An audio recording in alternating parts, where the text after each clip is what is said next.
This is Scott the Fix-It Guy. Our goal with our videos is to empower you to be able to do the repairs on your own and save a whole lot of money and also get that great feeling of having fixed it by yourself.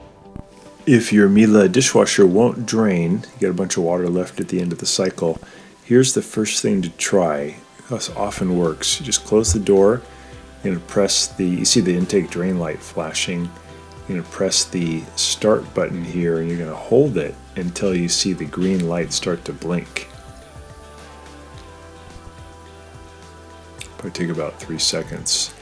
Once it starts to blink, you just press it one more time, and what that'll do is it'll set up a drain cycle, drain all the water out of the dishwasher, and also reset the computer, kind of reset any of the error codes, and that may do the trick. If it still doesn't drain, then there's probably something caught in the drain tube or in the air gap up near the kitchen faucet, but it's very unlikely that the dishwasher itself is having trouble draining. So now this one we can see is draining really well.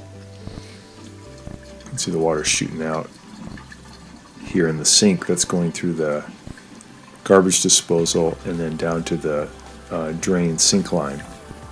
So that just necessitated that reset procedure, which is really easy, and then all the water is drained out. So hope that works for you. It's so fast and easy, just pressing the start button for about 3 seconds until it blinks, green blinking, and then press it one more time, and that's all it takes to reset it. So thanks so much for watching, and please subscribe when you get a chance, and we'll send you some more Miele repair videos. Thanks again.